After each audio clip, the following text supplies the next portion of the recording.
Good morning, everybody, and welcome to another edition of the Bat Around. I'm your host, Paul Valley. He's my co-host, Ryan Blake. It is a dreary Saturday morning here in the Baltimore area, but at least it's not cold. And let me tell you, Ryan, this I tried Chill Hop for the music this morning, and there is clearly it's better than the hip hop, I think, but at a certain point, they just start. You can tell that they're just clanking some empty beer bottles together. Like that's the sound that's coming. It's a clink clink. I almost am waiting I wasn't paying close enough attention, but your Warriors come play. Yeah, you've seen it. It's an iconic line. You haven't seen it, or you have?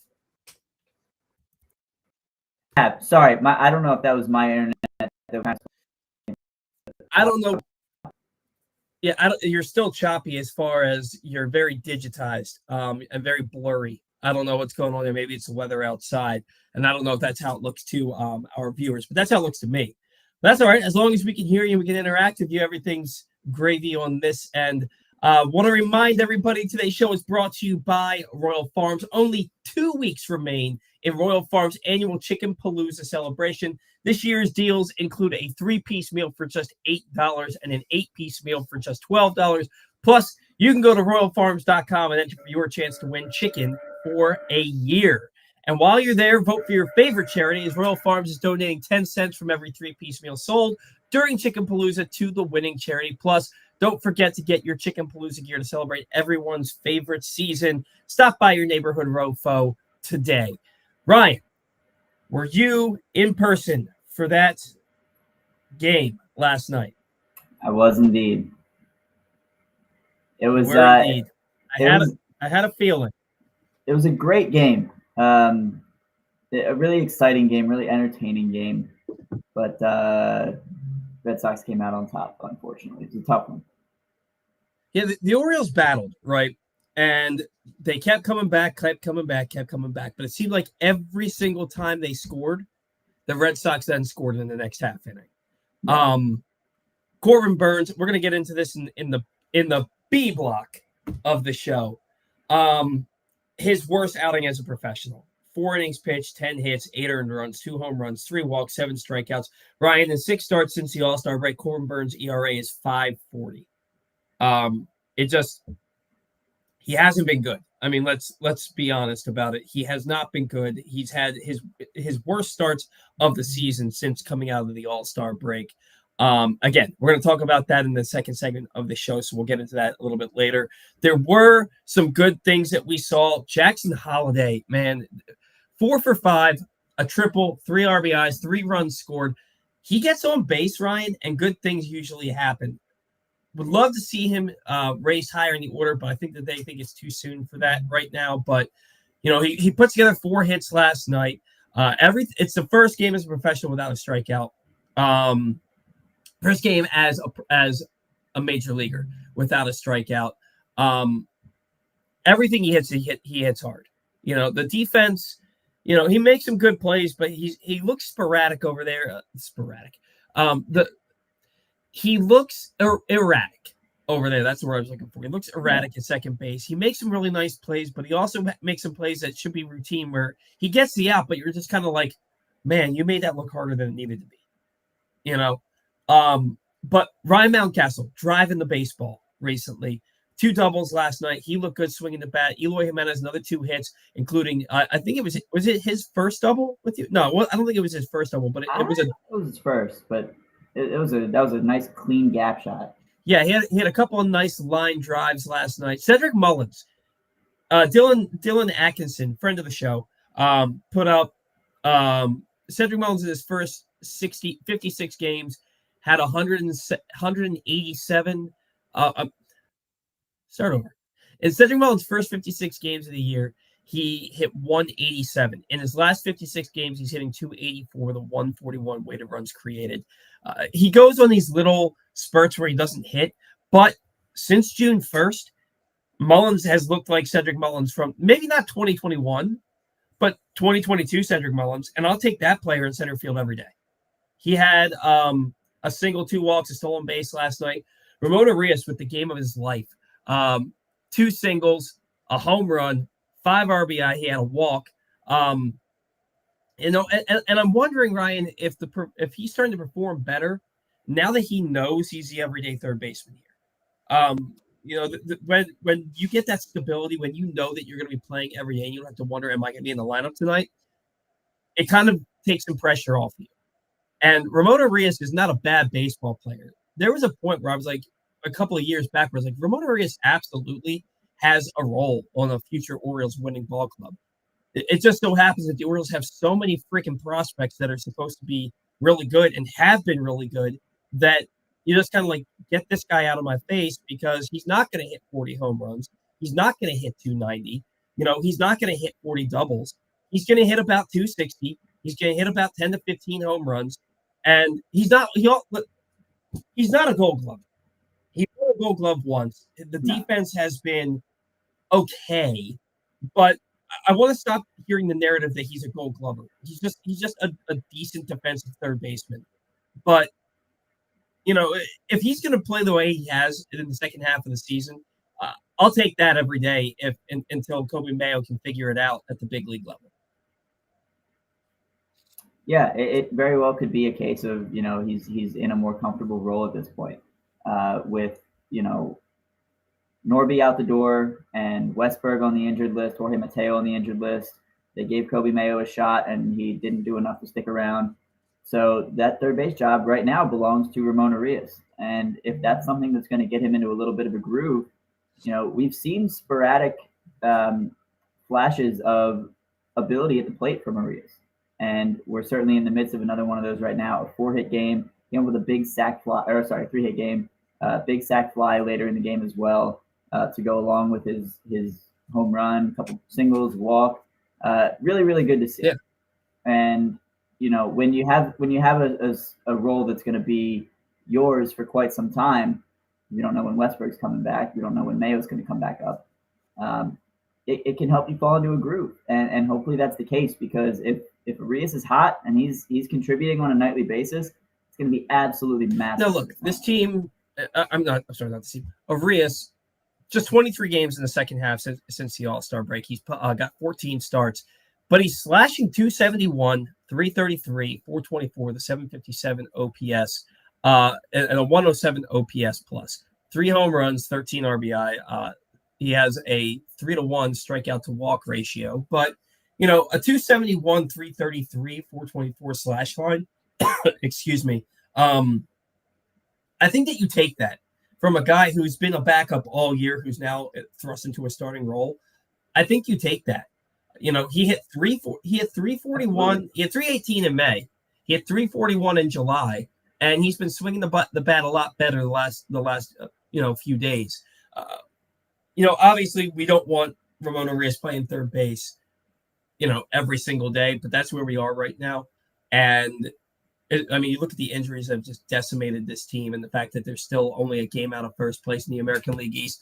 We got to find silver linings here. I'm not here to beat a dead horse. The Orioles haven't been playing well, but they haven't been playing terribly. And Ramon Urias is a guy who every team needs, and you see why he's here. Is basically what I'm getting to. Now, from the pitching side of things, Keegin Akin, 2 innings pitched last night, no hits, no walks, 3 strikeouts. And this is a guy, Ryan, when he comes into a situation where there's nobody on base, he tends to thrive. And maybe that goes back to that starter mentality that he came up with.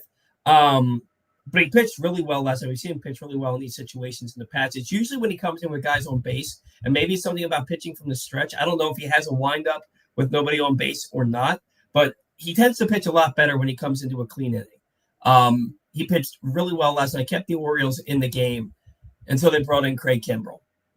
An inning pitch from Kimbrell. He walks a guy, immediately gives up a 2-run homer. Then he gives up another home run. Total inning pitch, a walk, 2 hits, which were both home runs, 3 earned runs. We've gotten to a point now, Ryan, where you can only pitch him in a blowout from either side. And you also can't just glue him to the bullpen bench. And a time has to be coming where you can't pitch this guy, but you have to. maybe I'm wrong, but is there a time coming where the Orioles just have to cut their losses here? Because he's hurting this team far more than he's helping them right now. It's an interesting question. It's hard to predict. I think if Jacob Webb comes back and Danny Coulomb comes back and Akin's still pitching well, Birch Smith is pitching well, Sir Anthony Dominguez is looking good as your closer, Gregory Soto is not blowing up every time he takes the mound, then I could see a world where Kimbrel is the odd man out, either designated for assignment, waived, whatever. But yeah, I'm done. I'm done with the guy. Every time it's a white flag. He comes in with a 2-run lead, and the entire game, and even after Kimbrel gave up the 3 runs, that game last night never felt like it was over because the offense was contributing. They were getting runners on base. They were getting runners to third base, and they were getting runners in. And I think a big part of that is because the bottom of the order was very good last night with, Holliday, Mullins, Urias, and McCann. All those guys contributed last night. And the top of the lineup wasn't great, but they're the top of the lineup. We expect them, we want those guys at the plate. So it always felt like this team has a chance.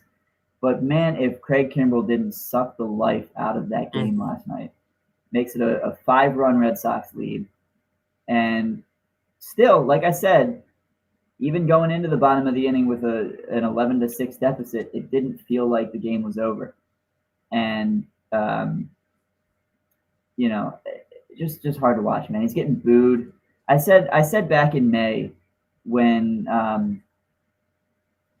he was going through his first difficult run that we were watching a Hall of Famer learn in real time that he can't do it anymore. And then he went on another great run where he was an awesome closer and he was, hardly touchable for quite some time, just as he was the first month of the season. And now he's back to just I don't know what's not working for him, but he simply I'll tell you anymore. And I don't think we're going to see another. I'll tell you what's hurting him is he doesn't throw 99 anymore. He tops out at 95. And 95 is only effective for him if it's at the top of the zone and he's leaving it in the middle. He's leaving it in the middle of the plate and it's getting absolutely hammered. And the fact is, the guy needs to develop a changeup. He's thrown a changeup twice in his career. Once, I think it was against the Orioles back in 2018. Then once in spring training, got strikeouts on it both times because he doesn't throw a changeup. But he needs to develop another pitch because he can't just live off his fastball anymore. He doesn't have it anymore. 90. Yeah.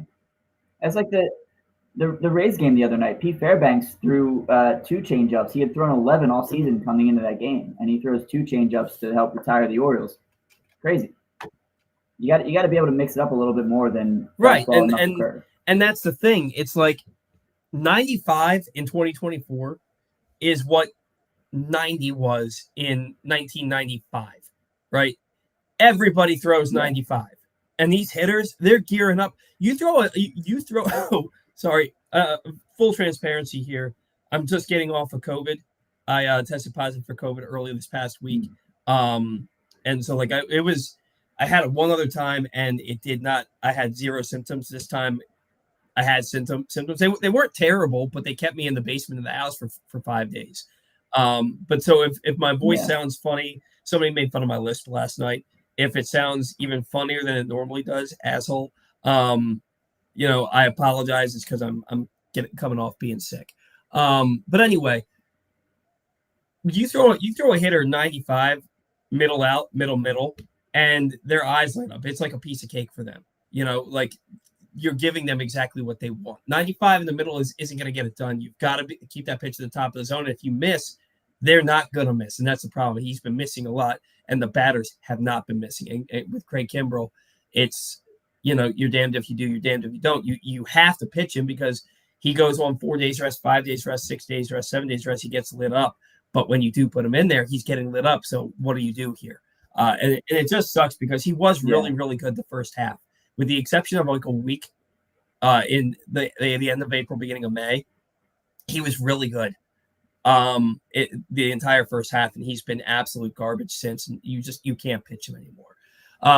Which leads me to Brandon Hyde. Before we get into that, I want to remind you, if you or a loved one has a gambling problem, call 1-800-GAMBLER or visit helpmygamblingproblem.org for free confidential services. That's 1-800-GAMBLER or helpmygamblingproblem.org for free confidential services.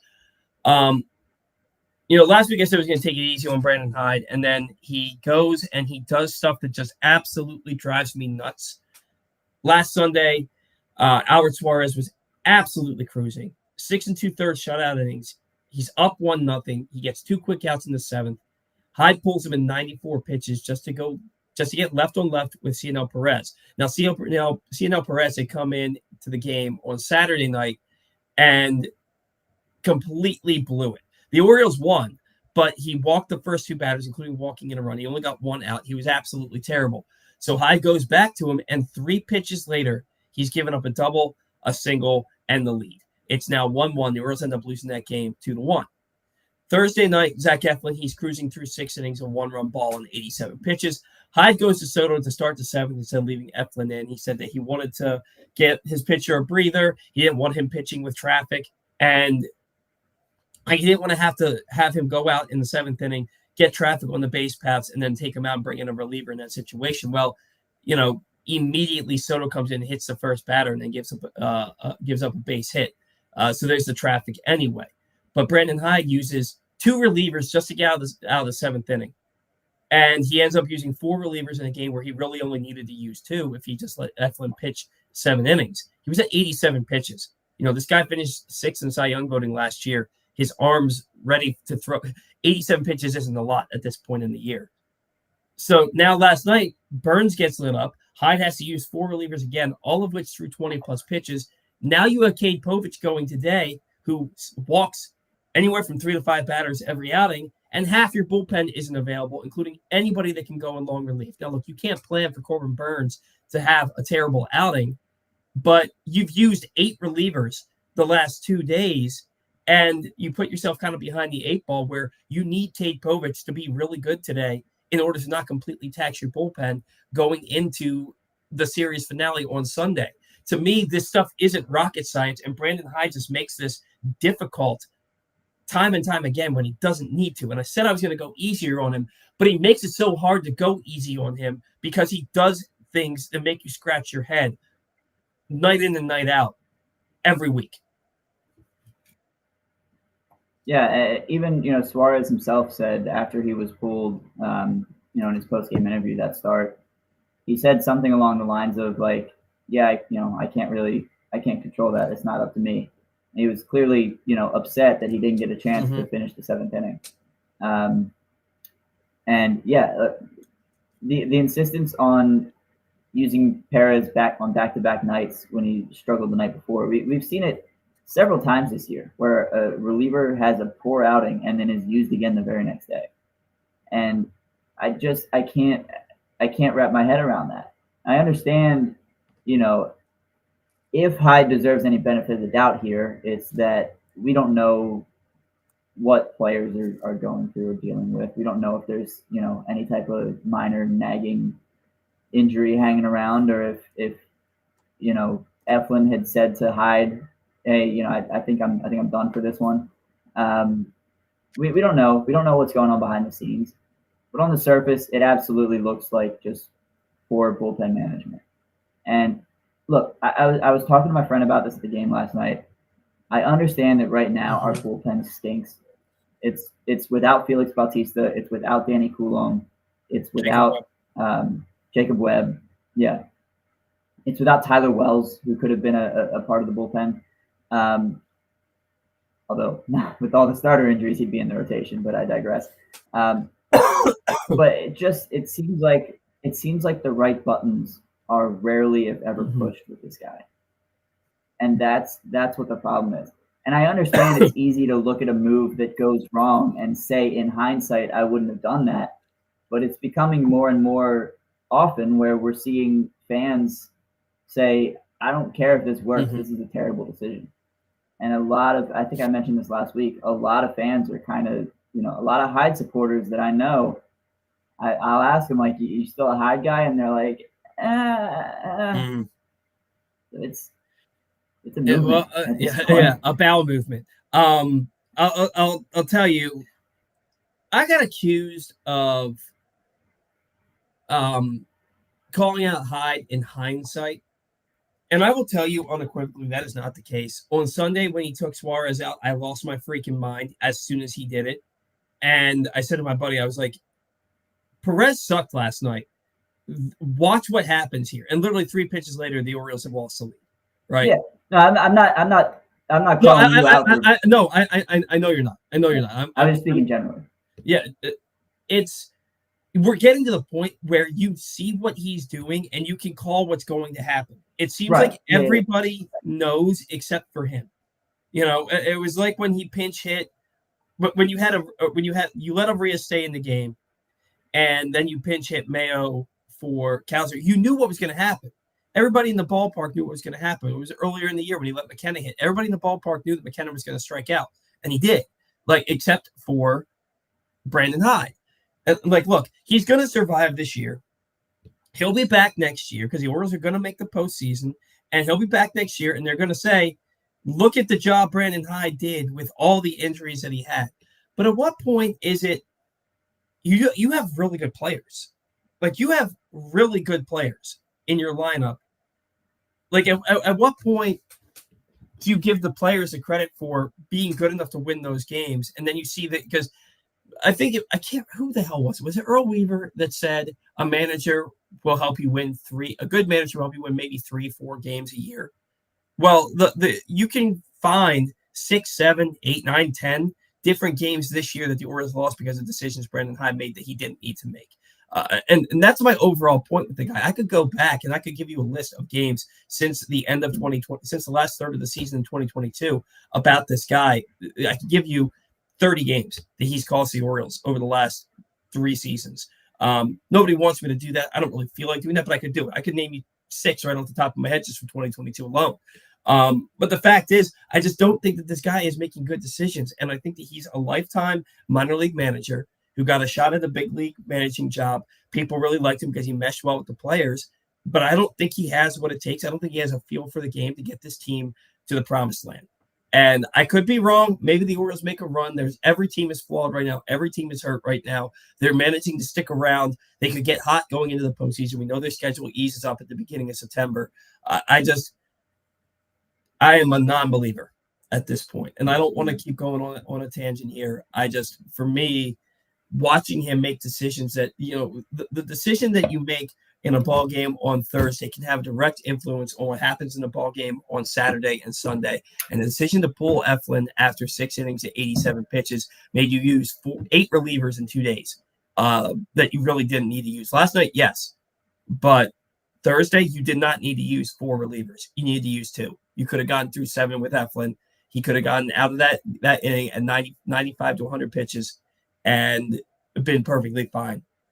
So for me, it's not having that foresight to think, okay, using these 4 relievers now is going to hurt me on Saturday, which I think it's going to. Especially, I get why they're calling up Cade Povich to make the start because they want to give a break to their starting pitching staff, but you got to have your full bullpen to help you, and you don't now because they've all thrown 20+ pitches in the last 2 days. So yeah, and Akin last night threw close to 40, if not more. So he's you don't have a not available in long relief. You don't have a long guy today. So,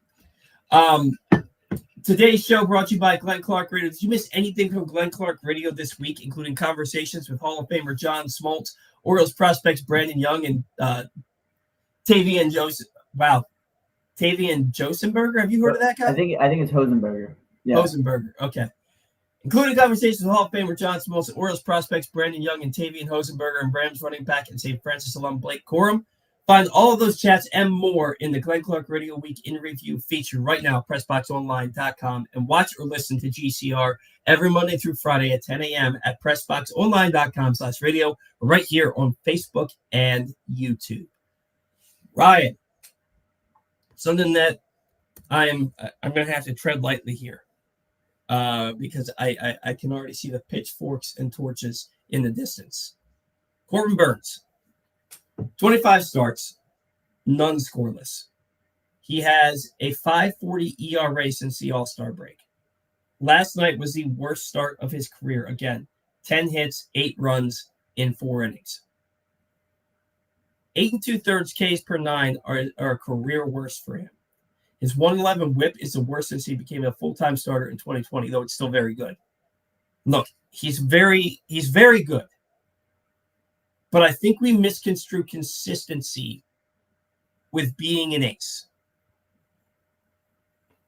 Like, how many games have we seen from Corbin Burnes this year where at the end of the game we said, man, Burnes absolutely shoved. He absolutely dominated. There's been like 4. And to me, golly, man, I'm gonna get blasted for this. He is a very good number 2. Corbin Burnes is a very good number 2. But you want to talk about an ace? We throw around the term ace way too much.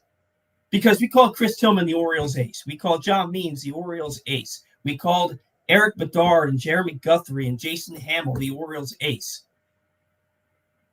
An ace is not a guy that goes out there and pitches to a 3.5 ERA, a 3.25 ERA.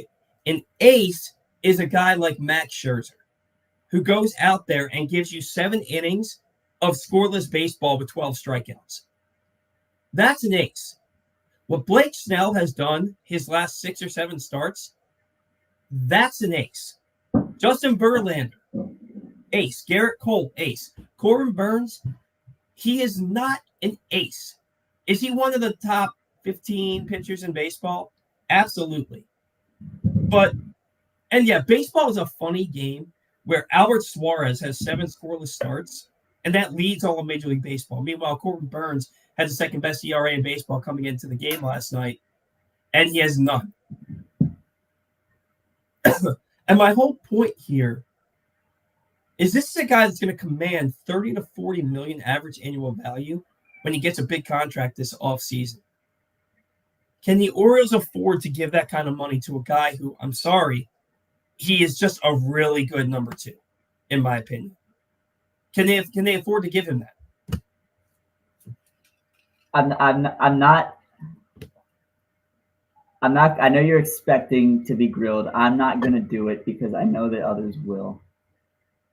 I disagree wholeheartedly with that, with the idea that Burnes is not an ace. Now, He's not. It depends on what your definition of an ace is and how many aces can exist, right? Because by definition, an ace is a team's best pitcher, right? That's kind of a general rule of thumb that we go by. Mm-hmm. But there are teams that have multiple aces in their rotation, and there are teams that don't have a true ace in their rotation. Corbin Burnes was leading the American League in ERA like 2 weeks ago. I think. And then he blew up. Yes, he did. He's had 3 pretty bad starts. Last night, the worst of them. He did somehow mix a quality start in there his last time out, but 6 innings, 3 earned is just barely on the brink of that. There have been five games this year prior to last night. 5 games this year in which Corbin Burnes left the game while the Orioles were trailing. And in those 5 games, the Orioles scored a total of 1 run while he was on the mound. Mm-hmm. He has done, up until I get, it's been a rough little stretch, but for the most part this season, in about 90% of his starts, he has given the Orioles a legitimate chance to win a baseball game. Mm-hmm. And to me, that is what an ace does. He is a guy, even despite the blow up last night, he is the guy I want on the mound game 1 of a playoff game. He is the guy I want for this team, when I need a stopper. Across baseball, he's top 10. He's a top 10 starting pitcher in baseball. Okay. I don't disagree. But he's got the track record to prove it. And I know I feel like saying that he's not an ace is reactionary, because where would the Orioles be without this guy? See, it's not reactionary, because I said this back in May and I said it in June. And when I said it in May, he went 7 innings, like 4 of his next 5 starts. Right. And Dylan Atkinson came on the show but look, this is like the same conversation where is Joe Flacco elite? Yeah, I was thinking about that too. Right. It's the same conversation because we throw these terms around. Right. You tell me. You take peak Corbin Burnes, and you have an option. Game 1 of a playoff series. Peak Corbin Burnes, peak Max Scherzer. Peak Corbin Burnes, peak Verlander. Peak Cole, peak Kershaw, peak Spencer Strider, peak Logan Webb. Yes, Corbin Burnes is a top 10 pitcher in the game, but if you gave me an option on who I'm going to start in a playoff series, I'll tell you right now, if you gave me the option, who are you starting game 1 of a playoff series? I'm still going to take Max Scherzer over Corbin Burnes. Right now. Does that make Burnes not an ace because you take Max Scherzer over him, though? I had someone at a game earlier this year try to tell me that Gunnar Henderson wasn't a superstar because Shohei Ohtani and Ronald Acuna Jr. exist. Those things can stand alone. And Scherzer, by the way, has not had a scoreless outing this year either. I know he's injured. Yes, he has. His first 2 outings were scoreless. Sorry, I think his first one was. Yeah, his first outing went 5 shutout innings. That's right. I think he. Yeah. Who am I thinking of? I don't know. Someone on that. I don't remember. I was looking at it last night when I saw the notes, and it was somebody. It may have been Verlander. Maybe. Because every other one of those guys, maybe it's Spencer Strider, but he's also been hurt most of the year. But look, I'm not trying to be edgy or anything like that. It's just like when I think of an ace, like Corbin Burnes is very good. He is very good. I'm not taking that away from him. He's been the Orioles' best pitcher. He is the ace of the Orioles staff. You said the word that comes to mind the most when I think of Corbin Burnes. You said stopper. He's a stopper. You can count on Corbin Burnes to give you 6 to 7 innings of 2-run ball, which is, again, that is very good. That is worth giving $25-30 million a year to. That's worth paying for, right?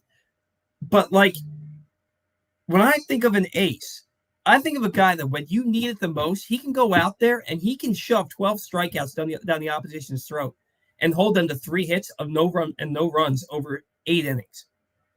That's what I think an ace is. Corbin Burnes has failed to meet that.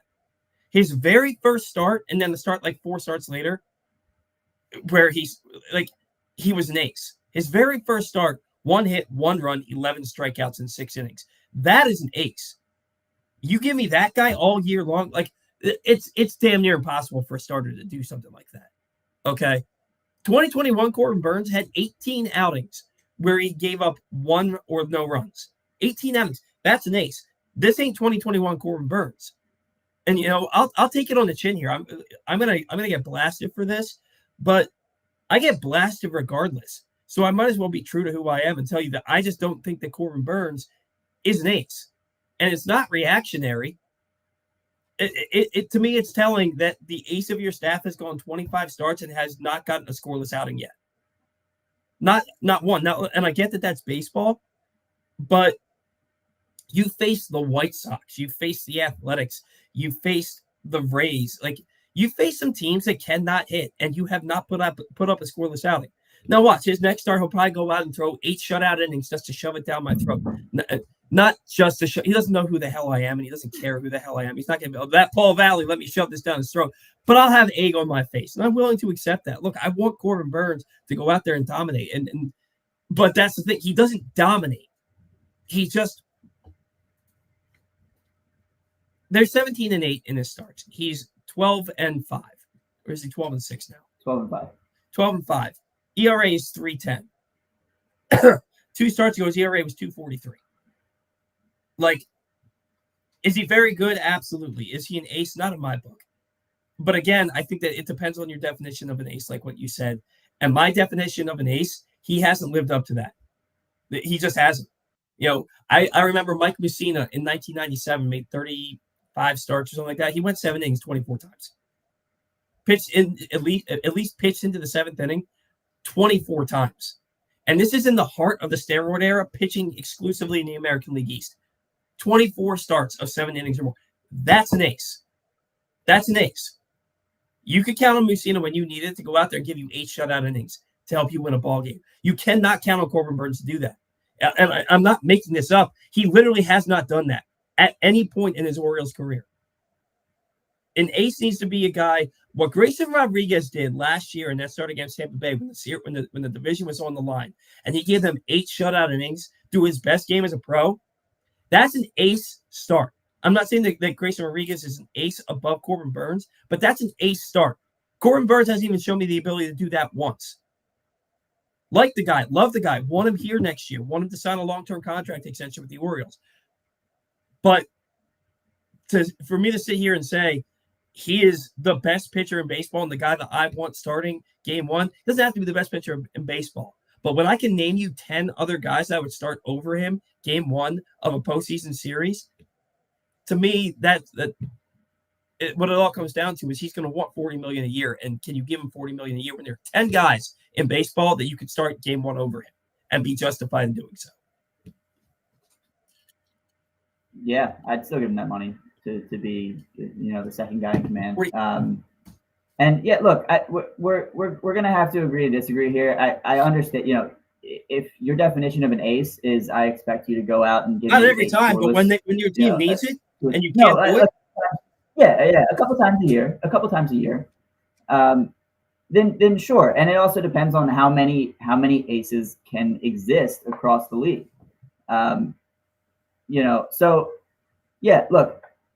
So all right, putting away the ace talk, Corbin Burnes himself, is he worth $40 million a year? I think so. I think. Look at the market across Major League Baseball. Good pitchers are getting in that range. Really good pitchers are getting in that range. And so, yeah, look, he's a guy, like you said, I want to keep him here as long as we can. Now, if it's going to be an 8-year deal for $45 million a year, then maybe not, right? But in the 30 to 40 range for 6-7 years, I can absolutely live with that. And especially if you're going to have Grayson on a cheap deal for the next 3 or 4 years of control, then yeah, I would love to keep the 1-2 punch around, and then you get Kyle Bradish back, and trust the force to be reckoned with. Kyle Bradish isn't pitching next year. If he does, it's not going to be till like August or September. But look, yes, right. If you when the Orioles, I just mean at some point in the duration of a Burnes extension and Grayson Rodriguez's cheap years, you're going to get Bradish back. Not necessarily. Kyle Bradish is better than Corbin Burnes. When he's healthy, Kyle Bradish is better than Corbin Burnes. And I said that I thought that was going to be the case before the season started, before we knew that Bradish was hurt. And look, we've spent enough time on this. You also have to look at who's available, and are you going to give $40 million to Walker Buehler or Max Fried or Zach? I think, did Zach Wheeler sign a big extension with the Phillies? I felt like he did, but this article is also from February. Let me take a look here. He's 35 years old, or he's going to be 35 years old.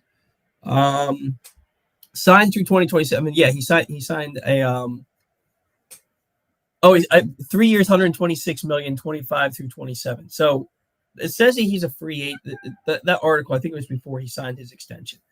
But yeah.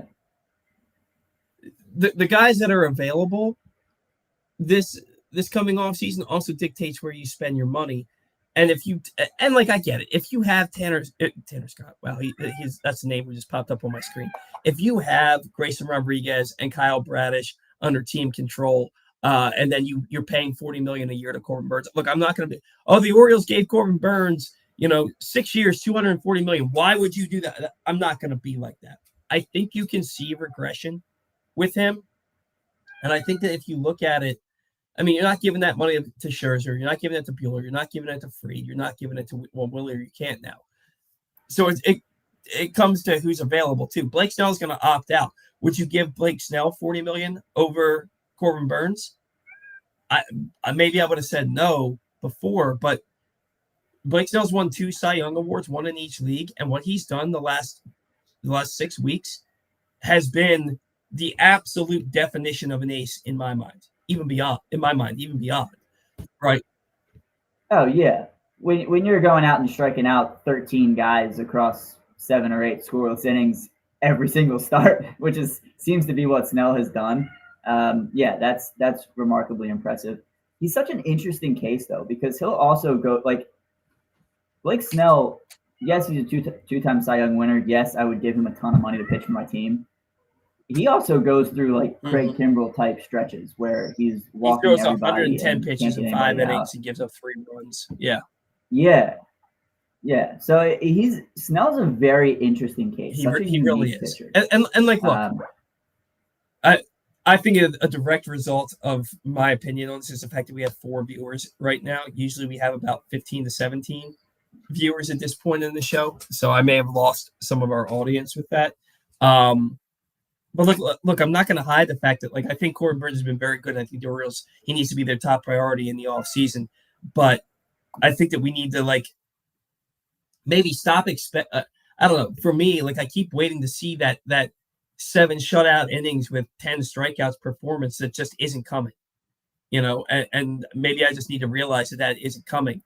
But it's very frustrating to have the one guy who in your rotation is the guy who's going to be that stopper, who's going to keep you in that ball game. In his last 3 starts, he's just been bad. He's been a bad pitcher. His last 3 outings, he's been a bad pitcher the second half of the season. Now look, one of those starts, he gave up 3 runs in 7 innings, 7+ innings, because 2 runs scored after he left the ball game, and I get that. But I don't know. Spent too much time on this already. Before you, actually, no, go ahead, Ryan. You wanted to, you have a soft talk segment for us today. Yeah, I have to leave around 11, so this will be very short. Felix Bautista has been throwing some bullpen sessions. His most recent came at Camden Yards earlier this week. Very, very awesome to see. He looks like he's feeling good. I don't think we have velocity readings on him right now, at least not that are public knowledge. But he looks comfortable. He's throwing. But please stop talking about how you feel like he's coming back this year. He's not. He's done. I would love him to come back. I'm glad he's throwing again. He's not going to be pitching in playoff games. That's all. I just want to say it's cool. It's cool to see him in full uniform, pitching off a mound.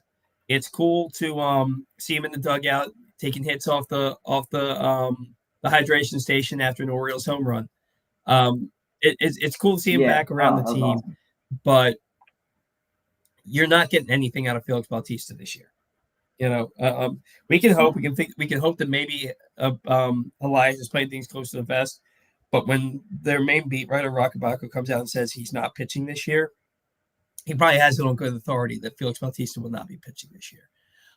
Before we get to our next promotion, our next ad read, Corbin Mayo option to AAA the day after he gets his first big league hit, also has a walk in the game.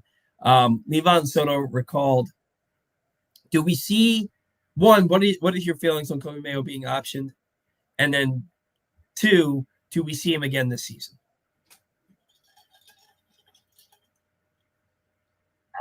I think we see him again this season unless Westberg has a miraculous recovery and is back by early to mid-September, which I don't think is happening. Thoughts on him being optioned? If Ramon Urias is going to hit like he did last night, then I'm fine with it, right? Mayo was able to come up with his first big league knock in his home debut, and then his at-bat after that, he looked way more comfortable. He swung and missed at 2 changeups, fell behind 1 and 2 in the count, and then was able to spit on a few that just missed the zone low away. A really, really good at-bat to work a walk after falling behind 1-2. And then I think was taken out as a defensive sub, and so he was done for the day. And done for his first big league stint, as he was optioned the next morning. I would like to have seen him get a little bit more of an extended run, but if they're trying to accelerate the process of letting him take his lumps and then going down for a reset and then coming back, because with Jackson, it was a much larger sample size of at bats.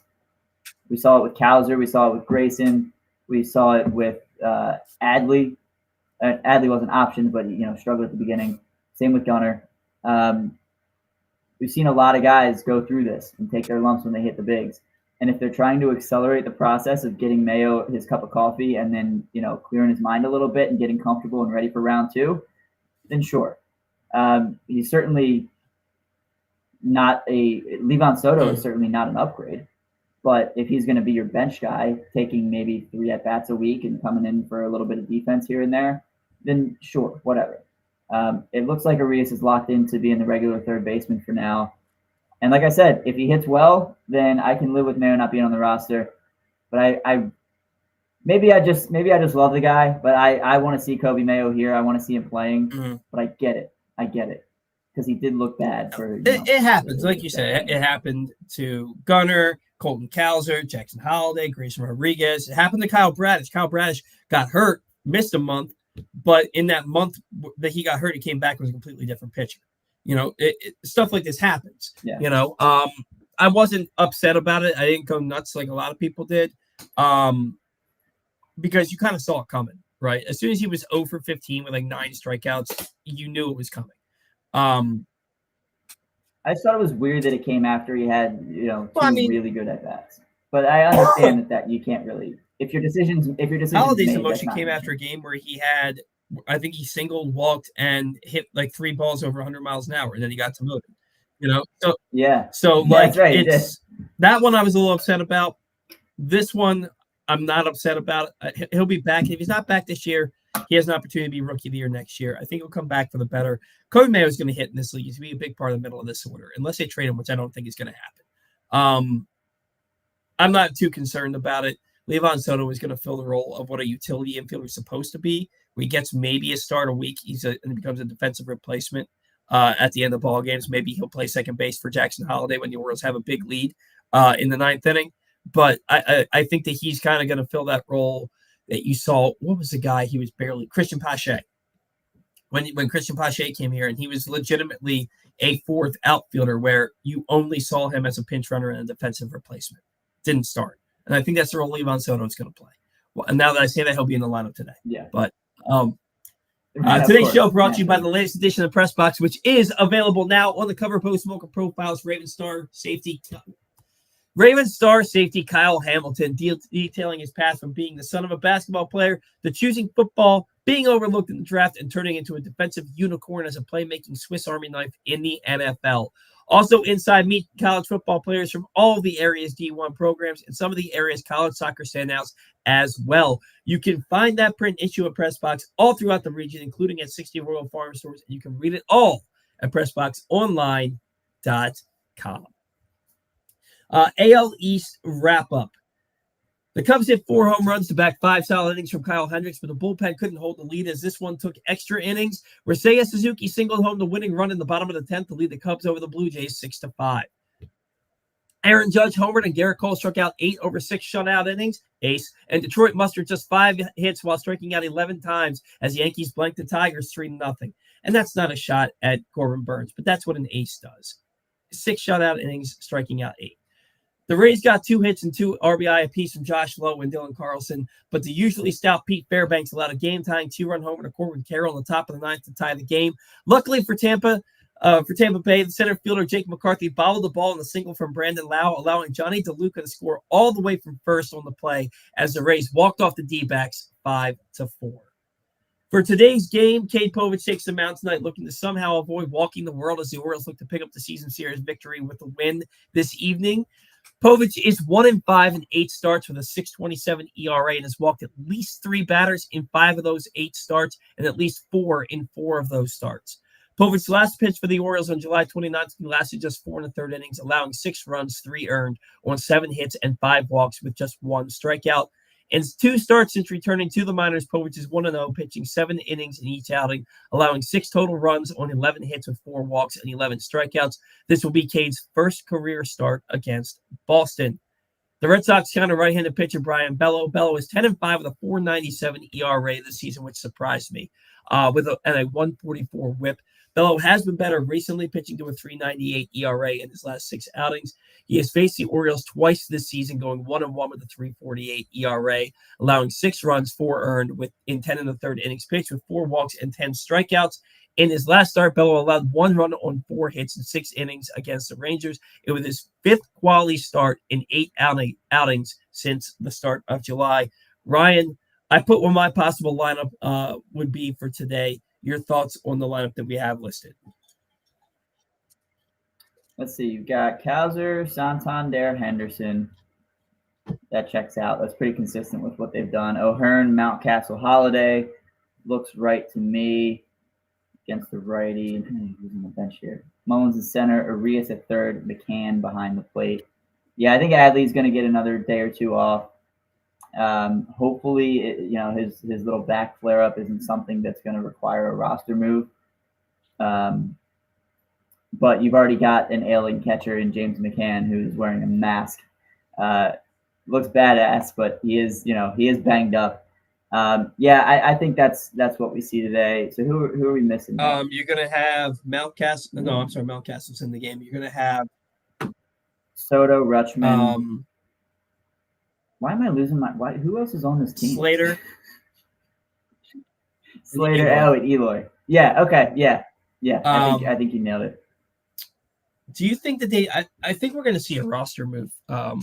Usually these things get announced by they line up for a 7:00 game. The lineup's usually announced right around 3:00. They usually make roster moves announced by 10 a.m.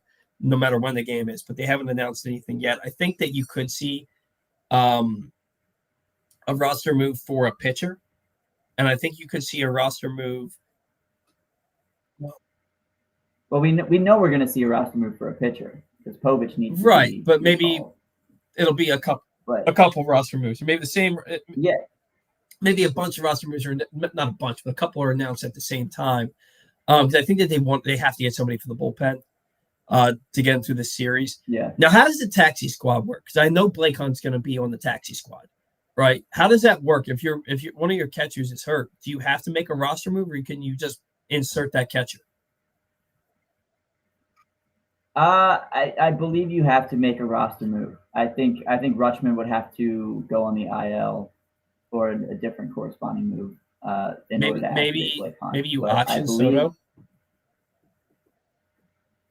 I think you could, yeah. Especially if you think that this Rutschman thing's not going to be long term, and then if Rutschman's fine in like 4 or 5 days, and you need to recall a backup infielder, maybe you give Nick Maton a call. The problem with that is then you have to make a move to get someone off the 40 because you have to add Maton. They DFA'd him. So okay, yeah, he's not on the 40 as far as I'm aware.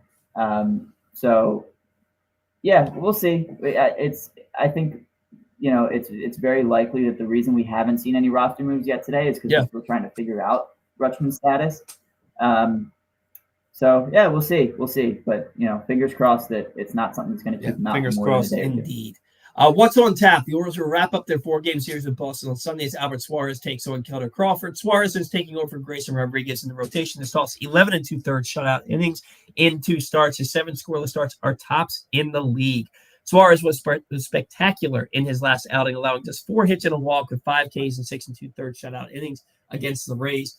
On the season, Suarez is 5-4 with a 3.39 ERA in 16 starts. He is 4-4 with a 3.43 ERA and a 13.48 WHIP. For the Red Sox, Kutter Crawford is 8-9 with a 4.21 ERA and 1.11 WHIP. Crawford has faced the Orioles twice this season, going 0-1 with a 4.09 ERA in his last outing versus Baltimore. Crawford allowed 5 runs on 4 hits in 6 innings, walking 2 and striking out 5. After the series of Boston concludes, the Orioles travel to New York for 3 with the Mets before returning home to take on Houston in a big 4-game weekend series at Camden Yards. All right, folks, we're just a week away from the start of high school sports season. County Sports Zone will be reporting every score from every event with every school at every level throughout the state, all academic year long. That's coming soon at countysports.zone. Proudly sponsored by your local Toyota dealer and buyatoyota.com. I think that's the earliest we've ever done all of our reads. But I know you got to get out of here at 11, so we're yeah. Hey, I appreciate the hustle. Take to rake. Plus, it's been trying for me to talk. Like I feel perfectly fine, but my throat still isn't back fully. Take to rake.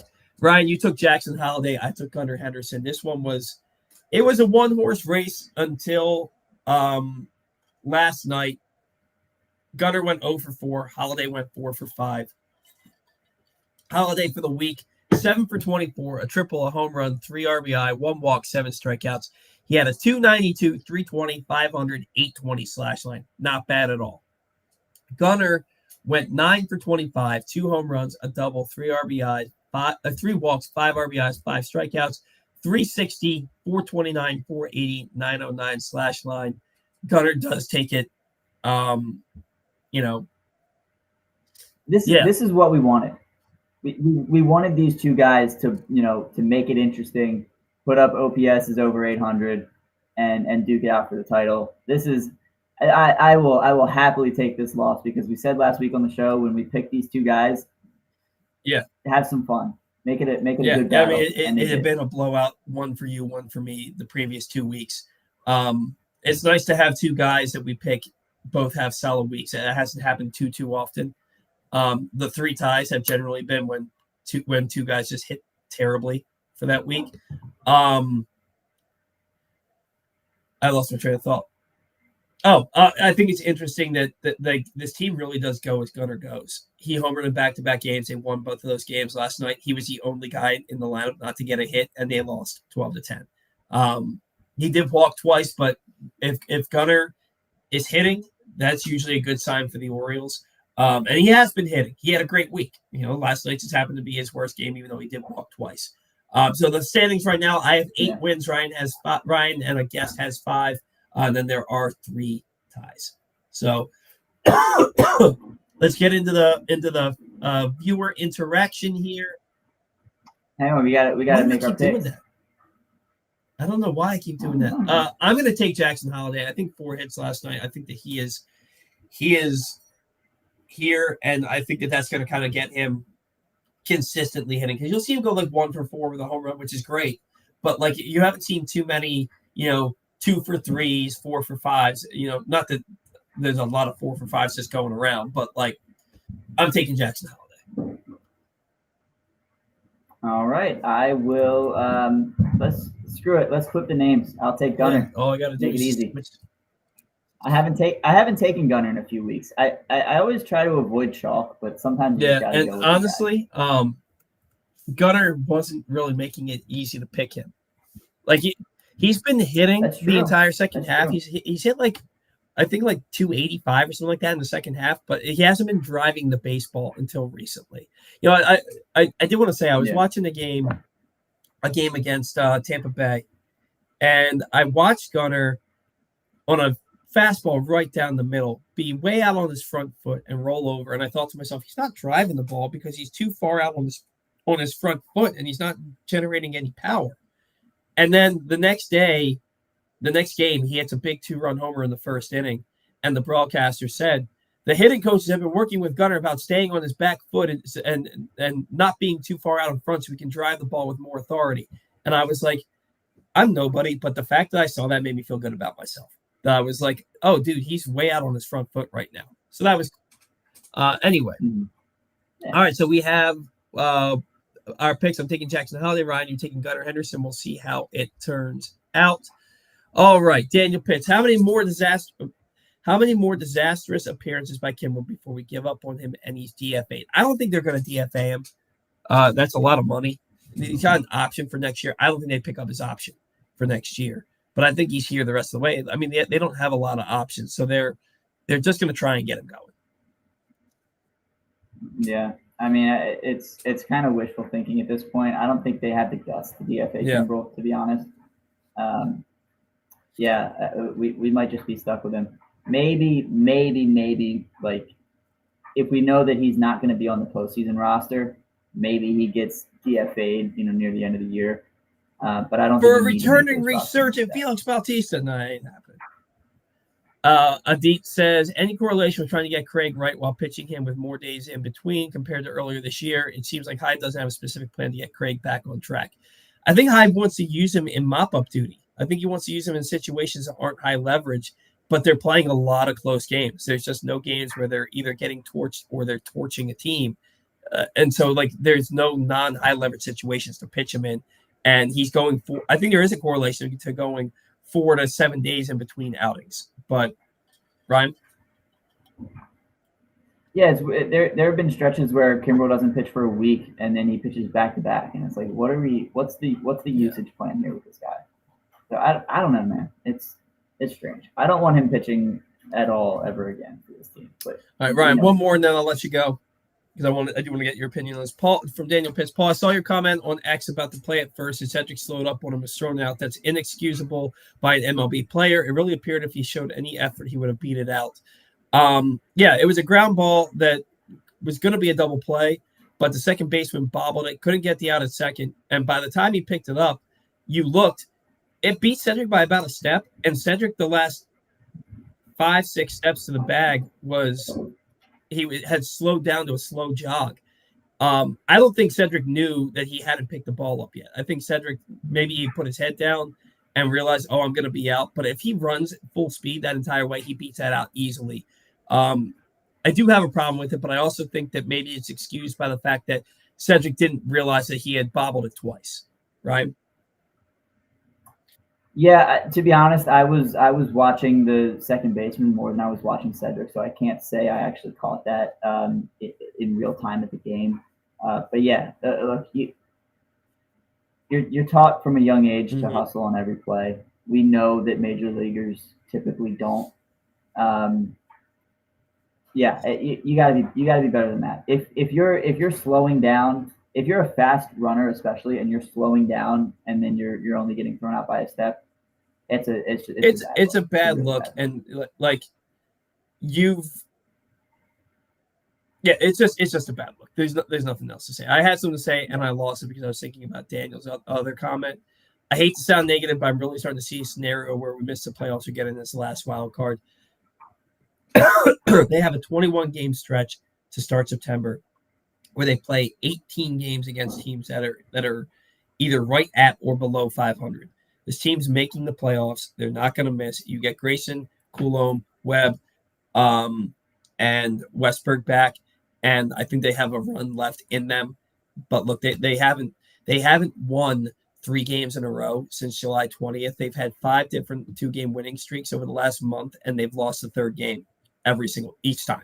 So they've got to start playing more consistent baseball. You get frustrated because one game you'll watch and they'll win the game, 7-2, and then the next game they lose, and it just feels like every other day they're losing. They're just playing like legitimately 500 baseball for what feels like 2.5 months now, and that's what it comes down to. Ryan, anything before you get out of here? Yeah, I mean, look, you make the playoffs, you got to win 11 out of 19 games. This team is more than capable of that. It's all about getting hot at the right time. We saw it last year with the Texas Rangers. We saw it in, I hate to bring this team up, but I constantly think about them because they're ingrained in the depths of my soul, the freaking 2014 Kansas City Royals. They got hot they weren't a great team. Happened with Texas and Arizona last year. Exactly. And that's what playoff baseball is all about. So just find a way to get in and stay in. And, ideally you get a bye and you get a little bit of a break. My cat, I don't know if you can hear Pickle. He's yelling at me to get off the computer. So I'm going to roll, but enjoy the rest of the show. Thank you, all the commenters. Thank you, as always, for having me. Have fun at the wedding, man. Thanks for doing the show. See you. See ya. Arizona, I remember I looked at the standings last year in August. I think it was early August, but there was a point in August last year where Arizona was 8 games below 500. 8 games below 500. They snuck in as a final wild card, and they went to the World Series. Texas, from the trade deadline on, was like, I can't remember exactly, but they were multiple games below 500 from the trade deadline to the end of the season. They backed into the playoffs, and they won the World Series. So all you have to do is get hot at the right time. If the Orioles are getting healthier, if they're getting Grayson Rodriguez and Danny Coulomb back and possibly Jacob Webb, although I still never had a lot of confidence in Webb, but if they're getting Westberg back, if they're getting all those guys healthy at the right time, they have a run in them. They do. Wall Street Window says Kyle Bradish is better than Burnes, and he goes on to say, when healthy. I agree. And look, I'm surprised I haven't gotten more in here. I'm surprised Daniel, you may have given it to me a little bit here. I'm not sure yet. I like Corbin Burnes. I think he needs to be the Orioles' top priority this offseason. But to me, he hasn't lived up to that moniker of ace. And I think it's also because we throw around the term ace way too much. I grew up watching Mike Mussina. You know, you watch guys like Max Scherzer and Justin Verlander and Garrett Cole and Clayton Kershaw and these guys. An ace goes out and absolutely dominates a ball game when you need him to. The Orioles needed him to dominate last night. They didn't even need him to dominate. They just needed him to be what he's normally been, and they win that game running away. And instead, they lose the ball game 12-10 because he gave up 10 hits and 8 runs in 4 innings. I like Corbin Burnes. I want him to be an Oriole beyond this year. I want the Orioles to make him their top priority in the offseason. But I'm not ready to sit here and say he's an ace. He's the ace of this staff. But I think we have to. There's like 5 guys in baseball that are in that top tier, and I put Corbin Burnes right at the top of that second tier. Until he can go out there and show me that he can give this team every now and again 7 or 8 shutout innings with 10 strikeouts, that's not an ace to me. He has to do something like that, and he hasn't done it once this year. He hasn't given them one outing where the other team has been held off the board. You've got to be able to do that to be an ace, in my opinion. Daniel says, I remember last week you said Hyde would only get fired if the Orioles missed the playoffs. I think he wouldn't even get fired then. His apologists will say it wasn't because of him. It was the injuries. I'm just done with him. I've been done with him for 3 years, man. I've been done with him, well, technically 2, but 3 seasons. Since the last third of the season in 2022, I've been basically done with Brandon Hyde. I've been blasting him a lot recently. At what he did last Sunday, and then what he did again with Eflin, to me, it's inexcusable. You cost your team. They won the game with Eflin, but you used way too many relievers. And on Sunday, you cost your team a ball game. You had a guy who was cruising. You went to a guy who was terrible the night before. A 1-0 ball game is not the time to give a guy a boost of confidence. A 1-0 ball game is the time to keep your guy in for one more out and then only have to use 2 relievers to get through the rest of the game. And he didn't do that. And the next reliever they used was Craig Kimbrell, who gave it up. So, yeah, I'm done with Hyde. I don't think he's getting fired anytime soon by this team. Even if they do miss the playoffs, like you said, Daniel, they will 100% blame it on the injuries. I have no doubts.